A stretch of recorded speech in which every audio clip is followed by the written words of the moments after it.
ರೋಚಕ ಸಂಗತಿಗಳ ಅನಾವರಣವೇ ನಿಗೂಢ ರಹಸ್ಯ. ನನ್ನ ಹೆಸರು ನಿಖಿಲ್ ಸ್ವಾಮಿ. ಎಲ್ಲಿದೆ ನಿಖಿಲ್ ಸ್ವಾಮಿ? ಎಲ್ಲಿದೆ ನಮ್ಮ ತಂಡ ಅಂದರೆ ನಾವಿರೋದು ದೆಹಲಿಯಲ್ಲಿ ನಾವಿದ್ದೇವೆ. ನಮ್ಮ ದಕ್ಷಿಣ ಭಾರತದಲ್ಲಿ ಅತಿ ಹೆಚ್ಚು ಆಳ್ವಿಕೆಯನ್ನು ನಡೆಸಿದ್ದು ನಮ್ಮ ಶ್ರೀಕೃಷ್ಣ ದೇವರಾಯ. ಇವ್ರು ಫೇಮಸ್ಸು, ಯಾಕಂದರೆ ಅಷ್ಟು ಅತ್ಯದ್ಭುತವಾದಂಥ ನಗರಗಳನ್ನು ಕಟ್ಟೋದಕ್ಕೆ. ಹಾಗೆ ಯಾವುದೇ ಯುದ್ಧಕ್ಕೆ ಹೋದರೆ ಗೆಲುವು ಪಕ್ಕಾ ಆಗ್ತಾ ಇತ್ತು. 18 ಬಾರಿ 20 ಬಾರಿ ಹೋದರೂ ಕೂಡ ಜಯ ಸಾಧಿಸಿ ಬರ್ತಾ ಇದ್ರು ಶ್ರೀಕೃಷ್ಣ ದೇವರಾಯ.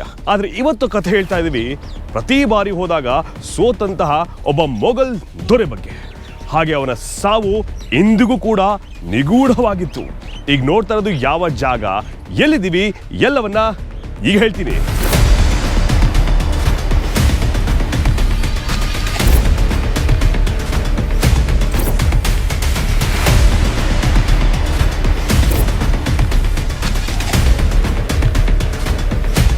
ರಾಜ ಅಂದರೆ ಅರಮನೆ, ಸಂಸ್ಕೃತಿ, ಕಲೆ, ನೃತ್ಯ ಹೀಗೆ ಎಲ್ಲವೂ ಕೂಡ ಇರುತ್ತೆ. ಅದರಲ್ಲೂ ಕೂಡ ರಾಜನಿಗೆ ತುಂಬ ಮುಖ್ಯವಾದಂಥ ವಿಷಯ ಏನಂತಂದರೆ ಯುದ್ಧವನ್ನು ಆತ ಗೆಲ್ಲೇಬೇಕು. ಯಾಕೆ? ಒಂದು, ತನ್ನ ಸಾಮ್ರಾಜ್ಯವನ್ನು ಉಳಿಸ್ಕೊಳ್ಳೋದಕ್ಕೆ, ಮತ್ತೊಂದು ಸಾಮ್ರಾಜ್ಯವನ್ನು ವಿಸ್ತರಿಸೋದಕ್ಕೆ. ಇಲ್ಲಿ ಒಬ್ಬ ದೊರೆ ಇದ್ದ, ಅವನ ಹೆಸರು ನಜರುದ್ದೀನ್ ಮಹಮ್ಮದ್. ಅವನನ್ನ ಹುಮಾಯೂ ಅಂತ ಕರೀತಾ ಇದ್ರು. ಆ ರಾಜ ಮೊಘಲ್ನ 2ನೇ ದೊರೆಯಾಗಿದ್ದ. ದೆಹಲಿಯನ್ನ 15ನೇ ಶತಮಾನದಲ್ಲಿ ಆಳ್ತಾ ಇದ್ದ. ಈಗ ಸದ್ಯಕ್ಕೆ ಇರುವಂತಹ ಜಾಗ ದೆಹಲಿನಲ್ಲಿ ನಾವು ಈ ದೊರೆಯ ಸ್ವಲ್ಪ ನಿಗೂಢವಾದ ಕಥೆಗಳನ್ನು ಹೇಳ್ತಾ ಇದ್ದೀವಿ. ಯಾಕಂದ್ರೆ ಅವನ ಸಾವು ಈಗಲೂ ಕೂಡ ನಿಗೂಢವಾಗಿ ಉಳಿದಿದೆ.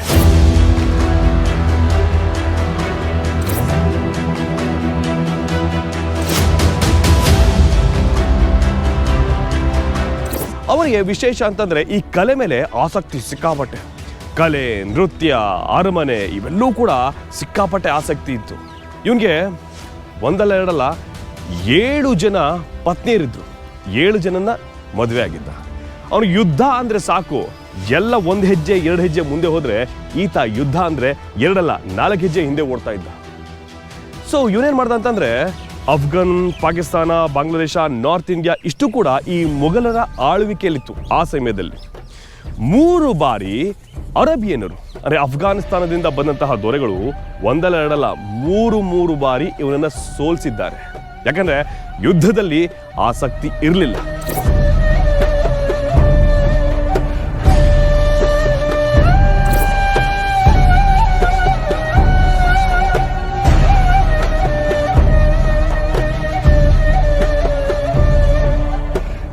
ಸೊ ಹೀಗೆ ಮೊಘಲ್ನ 2ನೇ ದೊರೆ ಇದ್ನಲ್ಲ, ಅವ್ನಿಗೆ ಯುದ್ಧ ಅಂದರೆ ಆಗ್ತಿರಲಿಲ್ಲ. ಹಾಗಾಗಿ ಯುದ್ಧದಲ್ಲಿ ಆಗಾಗ ಸೋತು ತನ್ನ ಸಾಮ್ರಾಜ್ಯವನ್ನ ಕಳ್ಕೊಂತಾನೆ. ಇಲ್ಲಿ 7 ಜನ ಪತ್ನಿಯರು. ಇನ್ನೊಂದು ವಿಶೇಷ ಅಂತಂದ್ರೆ ಮೊದಲ ಹೆಂಡತಿ ಕಂಡ್ರೆ 2ಅವ್ರಿಗಾಗಲ್ಲ, 2 ಕೊಂಡ್ರೆ ಮೊದಲನೇವ್ರಿಗಾಗಲ್ಲ. ಮೊದಲು 2 ಅಂತಂದ್ರೆ ಇನ್ನು ಮಿಕ್ಕದು 5 ಜನಕ್ಕೆ ಆಗೋದಿಲ್ಲ. ಅಂದ್ರೆ ಜಲಸ್ ಅನ್ನೋದು ಇತ್ತು, ಹೊಟ್ಟೆ ಕಿಚ್ಚು ಅನ್ನೋದು ಇತ್ತು. ಯಾಕಂದ್ರೆ ರಾಜ ಪಾಪ ಎಷ್ಟು ಅಂತ ಅಟೆನ್ಷನ್ ಕೊಡ್ತಾನೆ. 7 ಜನನ ಮದುವೆ ಆಗಿಬಿಟ್ಟಿದ್ದ. ಸರಿ ಅಂತ ಹೇಳ್ಬಿಟ್ಟು ಯುದ್ಧದಲ್ಲಿ ಸೋತು ನೇರ ಬಚ್ಚಿಟ್ಕೊಳಕ್ಕೆ ಹೋದ. ಎಲ್ಲಿಗೆ? ಅಫ್ಘಾನಿಸ್ತಾನಕ್ಕೆ, ಅಂದರೆ ಅರಬ್ ಕಂಟ್ರಿಗೆ, ಅರಬ್ ದೇಶಕ್ಕೆ ಬಚ್ಚಿಟ್ಕೊಳಕ್ಕೆ ಹೋದ.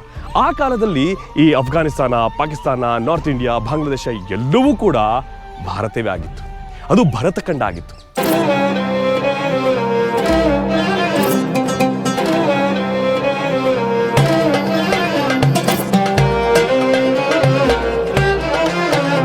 ಅಫ್ಘಾನರು ಬಂದರು, ಅಂದರೆ ಮೊಘಲರು ಬಂದರು. ಮೊಘಲರು ಆಳ್ವಿಕೆಯನ್ನು ಮಾಡ್ತಿದ್ರು.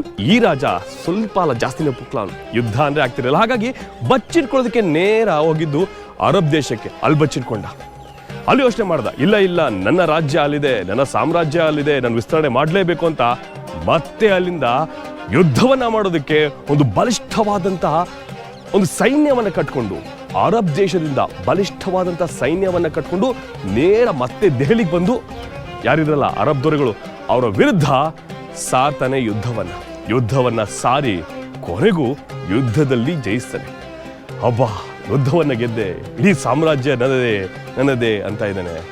ಅಂತಹ ಸಮಯದಲ್ಲಿ ಅವನಿಗೆ ಗೊತ್ತಿರಲಿಲ್ಲ ಅವನ ಸಾವಾಗುತ್ತೆ.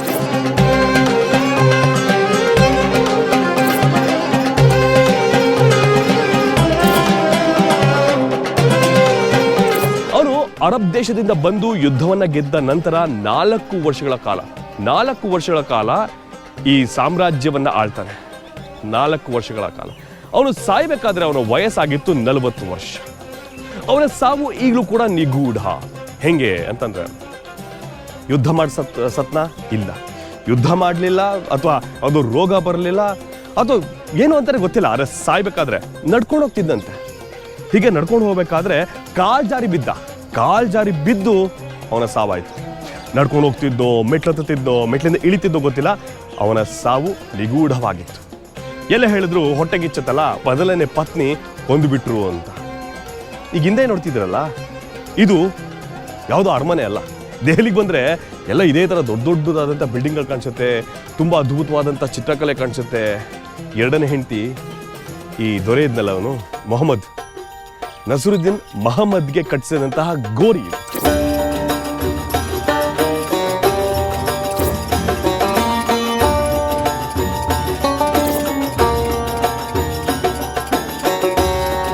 ಅಂದರೆ ಸಮಾಧಿ, ಅವನ ನೆನಪಿಗೋಸ್ಕರ ಎರಡನೇ ಹೆಂಡತಿ. ಈಗ ಒಂದು ಅನುಮಾನ ಶುರುವಾಗುತ್ತೆ. ಯಾಕಂದ್ರೆ ಈ ಗೋರಿಯನ್ನು ಕಟ್ಟಿಸಿದ್ರಲ್ಲ, ಯಾರು ಬಂದ್ರು ಗೊತ್ತಾ? ಭಾರತ ದೇಶದಲ್ಲಿ, ಅಂದರೆ ಭಾರತ ದೇಶಕ್ಕೆ ಪ್ರಪ್ರಥಮ ಬಾರಿಗೆ ಪಶ್ಚಿಮರ ಆಗಮನ ಆಗುತ್ತೆ. ಯಾಕೆ? ಇಷ್ಟು ದೊಡ್ಡದಾದಂಥ ಗೋರಿಯನ್ನು ಕಟ್ಟೋದಕ್ಕೆ.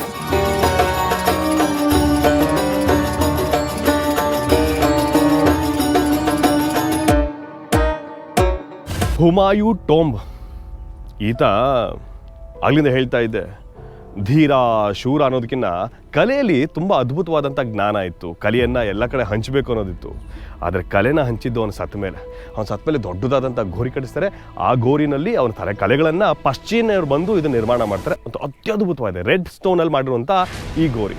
ಇನ್ನೊಂದು ವಿಶೇಷ ಅಂದರೆ, ಈ ಜಾಗವನ್ನು ಉದ್ಯಾನವನ ಅಂತ ಹೇಳೋಕ್ಕಾಗಲ್ಲ, ಗೋರಿಗಳ ವನ ಅಂತ ಹೇಳಬೇಕಾಗುತ್ತೆ. ಯಾಕಂದರೆ ಈ ಮೊಘಲರ ಸುಮಾರು 200 ರಾಜಮನೆತನದವರು, ಹೆಂಡತಿ ಇರಬಹುದು, ಮಂತ್ರಿಗಳಿರಬಹುದು, ಅಥವಾ ಬೇರೆ ರಾಜರಿರ್ಬೋದು, ಹೀಗೆ 200 ರಾಜಮನೆತನದವರ ಒಂದು ಸಮಾಧಿ ಇರುವಂಥ ಈ ಜಾಗ.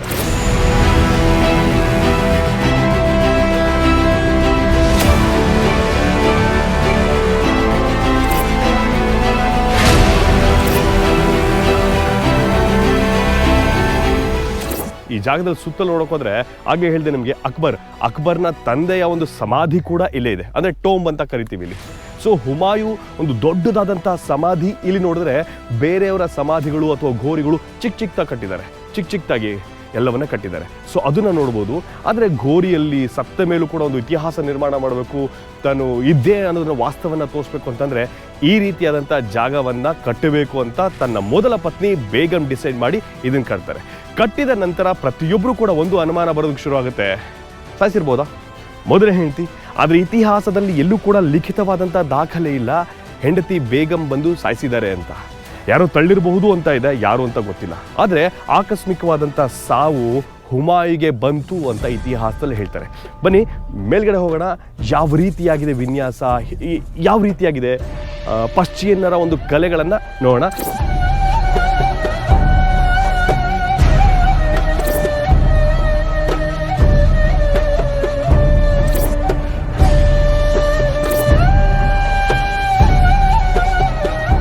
ಎಲ್ಲೂ ಕೂಡ ಅಕ್ಬರ್ ಅನ್ನೋ ಹೆಸರನ್ನ ಕೇಳಿರ್ತೀವಿ. ಅಕ್ಬರ್ನ ತಂದೆ ಶಹಜಹಾನ್ ಯಾರು ಅಂತಂದ್ರೆ ಮೊಘಲರ 2ನೇ ದೊರೆಯಾದಂತಹ ಈ ಹುಮಾಯೂನ ಮೊಮ್ಮಗ. ಅಂದ್ರೆ ನೋಡಿ ಎಷ್ಟು ಜನರೇಷನ್ ಬಂತು ಅಂದ್ರೆ, ಮೊಮ್ಮಗನೇ ಶಹಜಹಾನ್ನ ಮಗ ಅಕ್ಬರ್. ಸೊ ಸಂತತಿ 15ನೇ ಶತಮಾನದಿಂದ 18ನೇ ಶತಮಾನ ತನಕ ಇತ್ತು. ಈಗೇನು ನೋಡ್ತಿದ್ರಾ, ಇದು ಯಾವುದೋ ದೊಡ್ಡವಾದಂಥ ಭವ್ಯವಾದಂಥ ಬಂಗ್ಲೆನೋ ಅರಮನೆನೋ ಅಲ್ಲ, ಇದು ಹುಮಾಯೂನ ಸಮಾಧಿಯನ್ನೇ ತುಂಬ ವಿಜೃಂಭಣೆಯಿಂದ ಕಟ್ಕೊಂಡಿದ್ದಾರೆ. ದೇಶದಲ್ಲಿ ಮೊಟ್ಟ ಮೊದಲ ಬಾರಿಗೆ ರೆಡ್ ಸ್ಟೋನನ್ನು ಬಳಸಿ ಮಾಡಿದಂತಹ ಗೋರಿ ಅಂದರೆ ಸಮಾಧಿ. ಅವನೊಬ್ಬನ ಸಮಾಧಿ ಮಾತ್ರ ಅಷ್ಟು ದೊಡ್ಡದಾಗಿದೆ. ಈ ಸುತ್ತಮುತ್ತ ನೋಡಬೇಕು ಅಂತಂದರೆ 100 ಜನರ ರಾಜಮನೆತನದವರ ಗೋರಿಗಳು ಇದೇ ಜಾಗದಲ್ಲಿದೆ. ಶಹಜಹಾನ್ ಹೇಳಿದೆ ಯಾವಾಗಲೇ ಮೊಮ್ಮಗ ಅಂತ. ಶಹಜಹಾನ ಗೋರಿ ಕೂಡ ಇಲ್ಲಿದೆ. ತುಂಬ ಬೇರೆ ಬೇರೆ ಕಡೆಯಲ್ಲಿ 100 ಎಕರೆಯಲ್ಲಿ ಬೇರೆ ಬೇರೆ ರಾಜರುಗಳು, ತನ್ನ ವೈಫ್ ಆದಂತಹ ಬೇಗಂನ ಕೂಡ ಸಮಾಧಿ ಇಲ್ಲೇ ಇದೆ. ಅಂದರೆ ಹುಮಾಯೂನ ಸಮಾಧಿ ಇದೇ ಜಾಗದಲ್ಲಿರೋದು.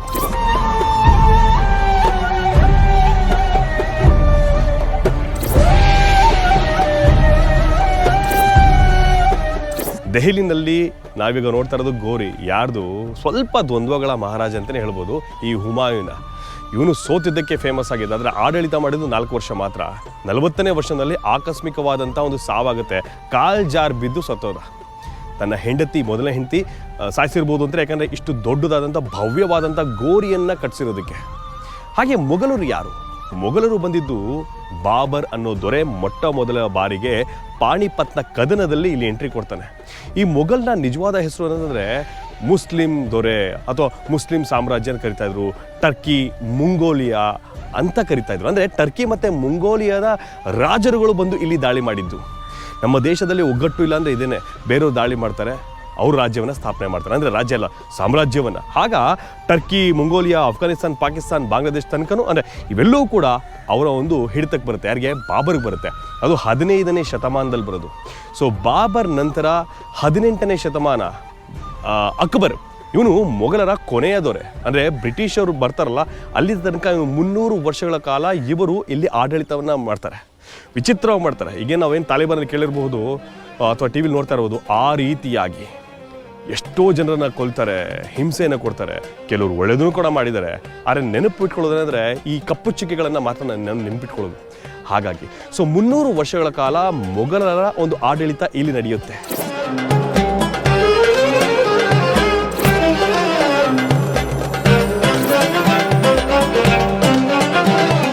ಮೊಘಲರು ಬಂದಿದ್ದು ಟರ್ಕಿಯಿಂದ, ಜೊತೆಗೆ ಮುಂಗೋಲಿಯದಿಂದ ಬರ್ತಾರೆ. ಅವ್ರನ್ನ ಮುಸ್ಲಿಂ ದೊರೆಗಳು ಅಥವಾ ಟರ್ಕಿ ದೊರೆಗಳು ಅಂತ ಕರಿತಾ ಇರ್ತಾರೆ. ಪಾಣಿಪತ್ ಕದನದಲ್ಲಿ ಬಾಬರ್ ಬರ್ತಾನೆ ಅಂತ ಹೇಳ್ತಾ ಇದ್ದೆ. ಬಾಬರ್ 15ನೇ ಶತಮಾನದಲ್ಲಿ ಬರ್ತಾನೆ. 18ನೇ ಶತಮಾನ ಕೊನೆಯ ದೊರೆ ಮೊಘಲರಲ್ಲಿ ಔರಂಗಜೇಬ್. ಭಾರತ ದೇಶವನ್ನು 80% ಅಕ್ಬರ್ ಸಾಮ್ರಾಜ್ಯವನ್ನು ತಗೊಂಡ್ರೆ ಔರಂಗಜೇಬ್ ಬರ್ತಾನೆ. ಅವನು ನೆಕ್ಸ್ಟ್ ಲೆವೆಲ್ಲಿ ಜಾಸ್ತಿ ಆದಂಥ ಒಂದು ಭಾರತವನ್ನು ವಶಪಡಿಸ್ಕೊತಾನೆ. ಜಾಸ್ತಿ ಅಂದ್ರೇನು? ಆಲ್ಮೋಸ್ಟ್ ಎಲ್ಲವನ್ನ ವಶಪಡಿಸ್ಕೊತಾನೆ. ಆದರೆ ದೀಪ ಆರೋಕ್ಕೆ ಮುಂಚೆ ಜೋರ ಉರಿಯುತ್ತಂತೆ. ಹಾಗೆ ಜೋರ ಉರಿಬೇಕಾದ್ರೆ ಬ್ರಿಟಿಷರ ಆಗಮನ ಆಗುತ್ತೆ. ಬ್ರಿಟಿಷರು ಬಂದು ಇಡೀ ಭಾರತವನ್ನು ಆಕ್ರಮಣ ಮಾಡ್ತಾರೆ. ಆಮೇಲೆ ಆಗಿದ್ದು ಗೊತ್ತು, ಸತ್ಯಾಗ್ರಹ ಮಾಡಿದ್ರು, ಸ್ವಾತಂತ್ರ್ಯ ಬಂತು. ಬಟ್ ಇದು ಅದಕ್ಕೂ ಮುಂಚೆ, ಬ್ರಿಟಿಷರಿಗೂ ಮುಂಚೆ ಮೊಘಲರ ಒಂದು ದಾಳಿಯ ನಂತರ ಮೊಘಲರ ಸಾಮ್ರಾಜ್ಯ ಇಲ್ಲಿ ಸ್ಥಾಪನೆಯಾಗಿತ್ತು. 15ನೇ ಶತಮಾನದಿಂದ 18ನೇ ಶತಮಾನ ತನಕ ದೆಹಲಿನಲ್ಲಿ ಮೊಘಲರ ಸಾಮ್ರಾಜ್ಯ ತುಂಬ ದೊಡ್ಡದಾದಂತಹ ಒಂದು ಸಾಮ್ರಾಜ್ಯವನ್ನು ಸ್ಥಾಪನೆ ಮಾಡಿ ಆಳ್ತಾ ಇತ್ತು.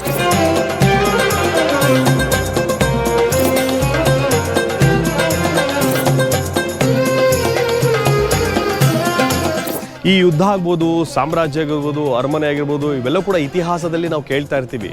ನಮ್ಮ ದಕ್ಷಿಣ ಭಾರತದಲ್ಲಿ ಕೂಡ ಕೇಳ್ತಾ ಇರ್ತೀವಿ. ಎಲ್ಲವನ್ನ ಕೇಳಿದಾಗ, ಬ್ರಿಟಿಷರ ಒಂದು ಆಗಮನ ಆದಾಗ ನಮ್ಮೆಲ್ಲರೂ ಕೂಡ ಅನ್ಸೋದೊಂದೇ ಒಂದು, ನಾವು ಯಾವಾಗಲೂ ಒಗ್ಗಟ್ಟಾಗಿರಬೇಕು ಅಂತ. ನಾವೇನಾದರೂ ಒಗ್ಗಟ್ಟಿರಲಿಲ್ಲ ಅಂದರೆ ಬೇರೆಯವರ ದಾಳಿ ನಡೆಯುತ್ತೆ. ಇಷ್ಟೇ ಮಾರಲ್ ಆಫ್ ದ ಸ್ಟೋರಿ. ಎಲ್ಲರೂ ಕೂಡ ಒಗ್ಗಟ್ಟಾಗಿರಬೇಕು. ನಾನು ಅಂದರೆ ಇಷ್ಟು ಶಕ್ತಿ, ನಾವು ಅಂದರೆ ಬೆಟ್ಟದಷ್ಟು ಶಕ್ತಿ. ಯಾವ್ದು ಬೇಕು ಅಂತ ಯೋಚನೆ ಮಾಡಬೇಕು. ಈಗ ಸದ್ಯಕ್ಕೆ ನಮ್ಮ ನಿಗೂಢ ರಹಸ್ಯ ತಂಡ ಇರೋದು ಹುಮಾಯೂನ್ ಸಮಾಧಿ. ಹುಮಾಯೂನ್ ರಾಜ, ಮೊಘಲರ 2ನೇ ದೊರೆ, 15ನೇ ಶತಮಾನದಲ್ಲಿ ನಿರ್ಮಾಣವಾದಂಥ ಈ ಸಮಾಧಿಯ ಜಾಗ ಅಂತಲೇ ಹೇಳ್ಬೋದು. ಇದು ಭಾರತ ದೇಶದಲ್ಲೇ ಪ್ರಪ್ರಥಮ. ಹಾಗೆ ಮೊಘಲರು ಯಾರು, ಏನು ಆಳ್ವಿಕೆ ಮಾಡಿದ್ದಾರೆ, ಇನ್ನೇನು ವಿಶೇಷ ಇದೆ, ಎಲ್ಲವನ್ನು ಹೇಳೋಣ.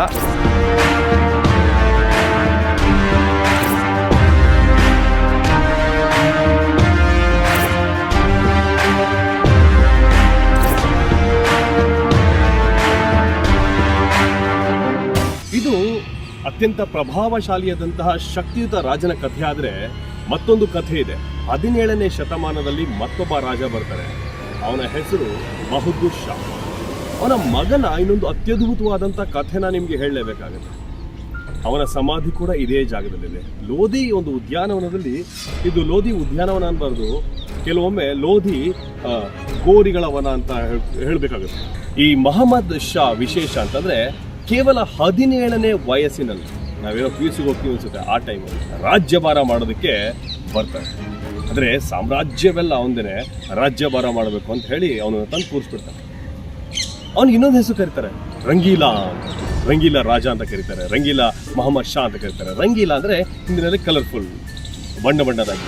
ಏನು ಬಣ್ಣದಾಗಿ ಮಾಡ್ದ ಅಂತಂದರೆ ಅವನಿಗೆ ಈ ಸಂಗೀತ, ನೃತ್ಯ, ಈ ರೀತಿಯಾಗಿ ಸಾಂಸ್ಕೃತಿಕ ಕಲೆಗಳಲ್ಲಿ ಹೆಚ್ಚಾಗಿ ಒಲವಿತ್ತು. ಹಾಗಾಗಿ ಅವನಿಗೆ ರಂಗೀಲಾ ಅಂತ ಕರೀತಾ ಇದ್ರು.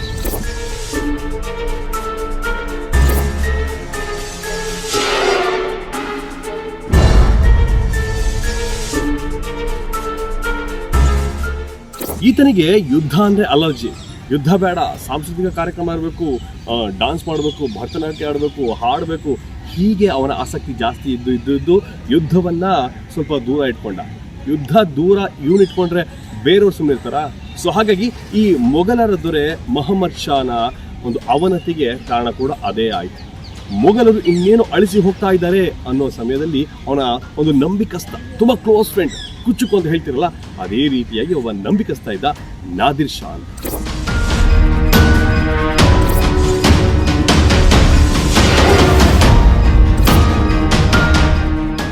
ನಾದಿರ್ ಶಾ ಅವನ ಜೊತೆಗಿದ್ದಾನೆ, ಯುದ್ಧಗಳನ್ನು ಗೆಲ್ಲಬಹುದು, ಯುದ್ಧ ಶುರು ಮಾಡಬಹುದು ಅನ್ನೋ ಯೋಚನೆ ಕೂಡ ಇತ್ತು. ಒಂದು ಬಲಗೈ ಬಂಟನಾಗಿದ್ದ.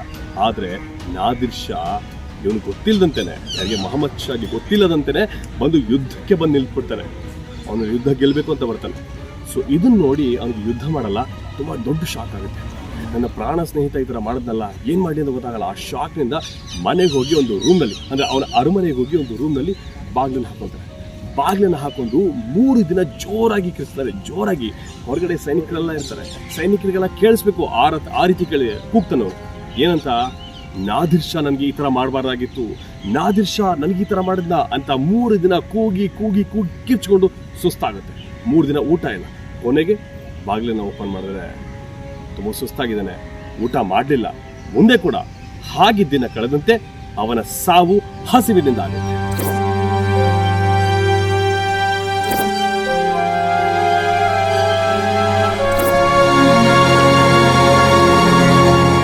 ನೋಡಿ, ರಾಜರು ಅಂದರೆ ವೈಭೋಗ ಇರುತ್ತೆ, ಮೃಷ್ಟಾನ ಭೋಜನ ಇರುತ್ತೆ, ಸಿರಿತನ ಇರುತ್ತೆ, ಶ್ರೀಮಂತಿಕೆ ಇರುತ್ತೆ. ಅವನು ಏನು ಕೇಳ್ತಾನೆ ರಾಜ ಎಲ್ಲ ಸಿಗುತ್ತೆ. ಆದರೆ ಒಬ್ಬ ರಾಜ ಹಸಿವಿನಿಂದ ಸಾಯ್ತಾನಂದರೆ ಏನು ಹೇಳೋಣ ಅದಕ್ಕೆ? ಇಲ್ಲಿ ಅವನಿಗೆ ಸಾಮ್ರಾಜ್ಯ ಬೇಕಿರಲಿಲ್ಲ, ಫ್ರೆಂಡ್ಶಿಪ್ ಬೇಕಾಗಿತ್ತು. ಸಾಮ್ರಾಜ್ಯ ಬೇಕಾಗಿರಲಿಲ್ಲ, ಅವನಿಗೆ ನೃತ್ಯ ಕಲೆಗಳು, ಹಾಡು, ಹೀಗೆ ಸಾಂಸ್ಕೃತಿಕ ಕಾರ್ಯಕ್ರಮ ಬೇಕಾಗಿತ್ತು. ಅಂದರೆ ಅವನಿಗೆ ಮನೋರಂಜನೆ ಬೇಕಾಗಿತ್ತು. ಹೀಗಾಗಿ ಇವನ ಮೊಹಮ್ಮದ್ ಶಾನ ದುರಂತವಾದಂಥ ಸಾವಾಗತ್ತೆ. ಅವನ ಸತ್ತ ನಂತರ ಅವನ ಸಮಾಧಿಯನ್ನು ಇದೇ ಜಾಗ ಲೋಧಿ ಗಾರ್ಡನ್ನಲ್ಲೇ ಕೂಡ ಅವನ ಸಮಾಧಿಯನ್ನು ಕಟ್ತಾರೆ ಅವನ ಮಗ. ಆ ಸಮಾಧಿ ಹೇಗಿರುತ್ತೆ ಅಂತಂದರೆ, ಆ ಸಮಾಧಿ ನೋಡಿರ್ಬೋದು, ಹಿಂದೂ ಮತ್ತು ಮುಸ್ಲಿಂ ವಾಸ್ತುಶಿಲ್ಪದಲ್ಲಿ ಅದನ್ನು ಕಟ್ತಾರೆ 17ನೇ ಶತಮಾನದಲ್ಲಿ. ಹೀಗೆ ಎಲ್ಲ ರಾಜರು ಸಿರಿವಂತಿಕೆಯಿಂದ, ಶ್ರೀಮಂತಿಕೆಯಿಂದ ಯುದ್ಧಕ್ಕೆ ಹೋಗಿ ಸಾಯ್ತಾರೆ ಅಥವಾ ಇನ್ನೇನೋ ಮಾಡಿ ಸಾಯ್ತಾರೆ. ಆದರೆ ಈ ರಾಜ ನತದೃಷ್ಟ ಅನ್ಬೇಕಾಗುತ್ತೆ. ಹೊಟ್ಟೆ ಹಸಿವಿನಿಂದ, ಇದ್ದೂ ಕೂಡ ಇಲ್ಲದಂತೆ ಹೊಟ್ಟೆ ಹಸಿವಿನಿಂದ ಸಾಯ್ತಾನೆ. ಇದು ನಿಗೂಢ ರಹಸ್ಯದಲ್ಲಿ ಒಂದು ದುರಂತ ನಾಯಕನ ಕಥೆ. ಮತ್ತೆ ಇನ್ನೊಂದು ರೋಚಕವಾದಂಥ ಕಥೆಯೊಂದಿಗೆ ಮತ್ತೆ ಸಿಗೋಣ.